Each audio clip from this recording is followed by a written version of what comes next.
Cold start.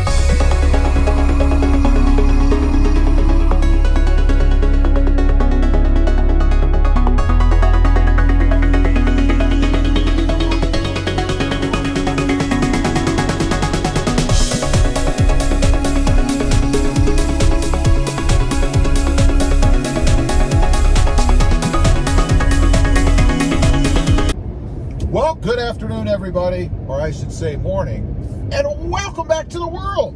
Today, the stay-at-home, shelter-in-place ban, rule, ordinance, law, whatever you want to call it, has expired. It expired at midnight last night. So, of course, I had to get out on the road, run a couple errands this morning.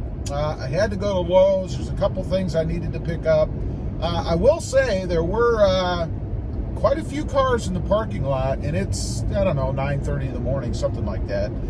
So I was a little bit surprised at that, but even more surprising because now here in the state of Texas, pretty much everything is recommended. The restaurants and bars and tattoo joints and all that stuff are still not functioning properly. I think it's 25% capacity in a lot of places, but I was surprised that people in Lowe's, everybody, to the person, was wearing a mask. It's now recommended here. It is no longer mandatory, which is kind of odd to me. It's not like anything changed overnight, but that's what it is, and people are still adhering to that. Maybe it's because of all the money people have spent on these masks and things, and they're going to continue to wear them, which I think is a good thing. It's going to be very interesting to see if we have a re-emergence of this in the next couple weeks, since people are now allowed, at least in my area and in Texas, I guess, to get out and run around. So anyway, we're out, we're free, we're able to get out and drive, and that's what I am doing. I wanted to bring you guys with me because I haven't had a great chance, a big opportunity to really test out some of the new things I've done in the truck, because it's not essential, I guess.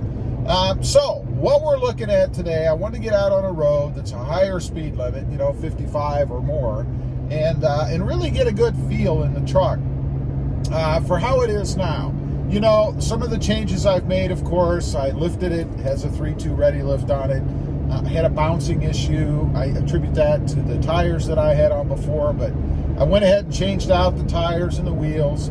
I also added a carrier bearing drop to the truck because I had it, quite frankly, from my previous Tacoma that I never installed. So I thought, I'm going to go ahead and put it on this one, and I did. So, and tire pressure too. That's another thing I kind of adjusted. I lowered the tire pressure in these tires, again, just to try to achieve a smoother ride, I guess. So, what I'm doing, we're out driving around, and I really wanted to get to an area that's got a higher speed, like I mentioned, so that we can get a good run and see how it feels. Right now, I'm probably on one of the crappiest roads in the area. It's very rough. It's very bumpy within itself. I do feel a bit of a bump now, but I think I'm going to attribute that to this road. So we're going to get up to a stoplight here in a minute, and then it's going to open up a little bit, and the surface of the road, believe it or not, is going to change. It's going to be a more normal, smooth road. This road is in such a way that you can actually see divots everywhere in it because of the asphalt, I guess. I don't know. It's just that kind of road. You might be able to see it maybe in the video behind me there. I'm not sure if you can make that out. But anyway, I'll come back on in a minute. We're going to get up to speed. We're going to run through the gears. We're going to see what it feels like.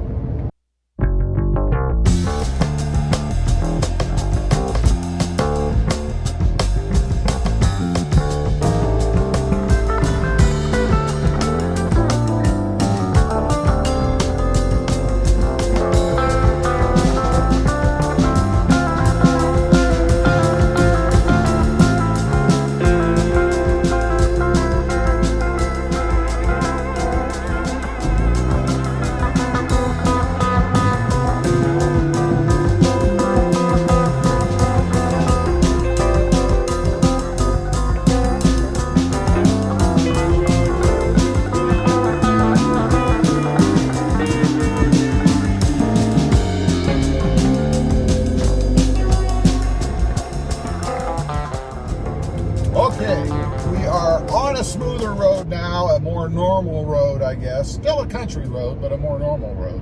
Not going to hit a railroad track right there. But we're able to get up to speed. We're pretty much there right now. I didn't get a chance to run through the gears for you because the light was green. So I didn't get to stop. I mean, who normally wants to stop anyway, right? But I'm cruising along and trying to pay attention to how things feel out here. Now, in all fairness, oh, there goes a nice Jeep Gladiator. No, that was not a Gladiator, just a four-door. But anyway, trying to see how things feel a little bit. The truck has been sitting, not for long periods of time. I've been taking it out just in the area, so it's not like I should have big-time flat spots on the tires or anything. But it feels pretty smooth right now. Again, I know it is a truck. It's not going to have, you know, Lexus grade feeling. But I will say that it is definitely the smoothest it's been, other than stock, of course, since I did anything to it. So, excuse me. So I'm feeling pretty good about that. Everything feels pretty good to me.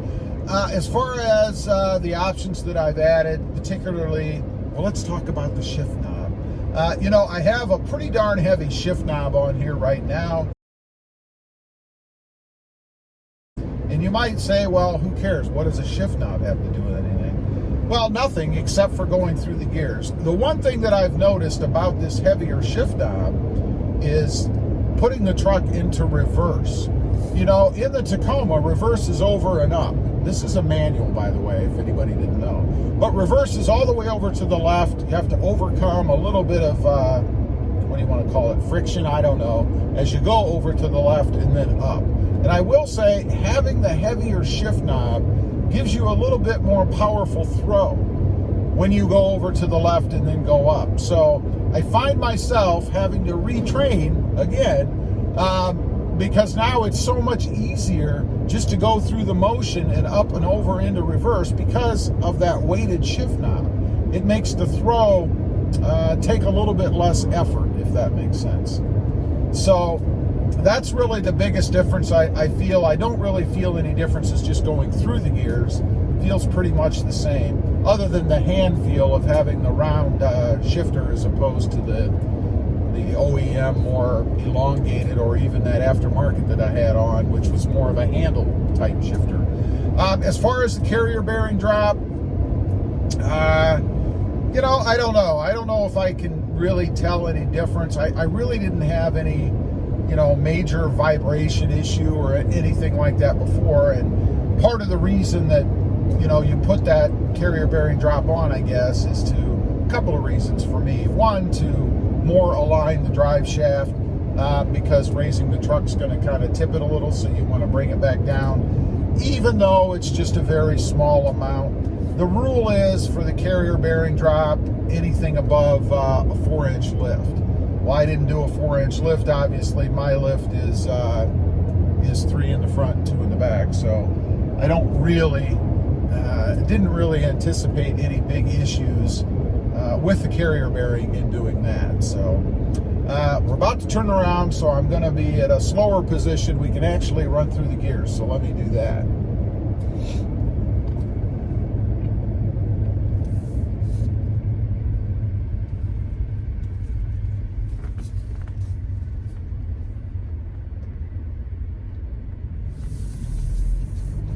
Okay, here we go. This is from a rolling start from second gear.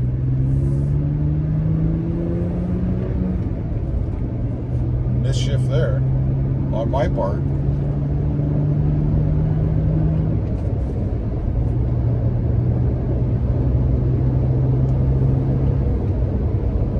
There we go. We're up into fifth right now. We'll go to sixth for cruising here in just a minute. I don't know if you guys could really feel anything there. Probably not, but it's nice and smooth. I will say the shifting action in the truck, if you will, has gotten a bit smoother.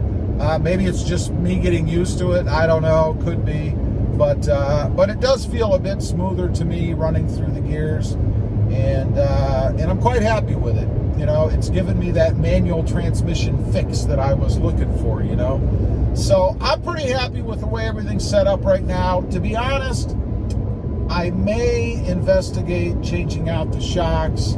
I'm a bit concerned that the shocks are at their maximum point right now. In other words, when the truck has been lifted, you kind of pull the shocks out a little bit, and I'm a little concerned that they're, you know, not fully, but almost fully extended maybe, and I might look to see about getting something anyway that's a little bit longer. Leave a comment down below. Let me know what you think about that. I am not a shock expert, so if you would recommend maybe getting a longer shock so that it wasn't so far extended, if you will, because of the lift. But that's really the only thing suspension-wise that I'm looking at right now. Down the road, I may go with something a little more, I'll use the word technical, I guess, something a little bit more suspension enhancing, I guess. We'll see. I don't know. I would love to get this truck off-road. I'm looking to take a trip at least to the beach, because that's the only place I've heard so far in the area that you can actually get off-road. It'll be sand, but nonetheless, it will still be off-road. So look forward to that. That's going to be coming up hopefully in the next few weeks as things loosen up around here. And we'll see how the truck does on that kind of a surface. It's going to be very interesting for me because I've never driven this truck on sand. I have driven on sand before, but not with this truck. So anyway, I kind of just wanted to get out here, bring you guys with me, get a little feel for the truck, see how things are now that I've made, you know, a couple little changes, and since I haven't really been able to get out much because of the current situation. And I'm digging it. It feels good to me. Again, still not, it's not Cadillac or Lexus smooth, but it's a truck. I don't really expect it to be. Leave a comment down below. Let me know, how are things in your area? Are you actually able to get out now and experience the world finally? I am so glad that at least for now, this seems to be loosened up a bit. It's certainly not over, but loosened up a bit as far as travel and just being able to get out and drive. You guys know it's been driving me nuts. Also, real quick, if you haven't before and you're interested, check out my other channel. It is RobMotive, all about my 2020 Jeep Gladiator. And don't forget to click that notification bell so that you don't miss out on any upcoming videos. Thanks for watching. Stay safe out there.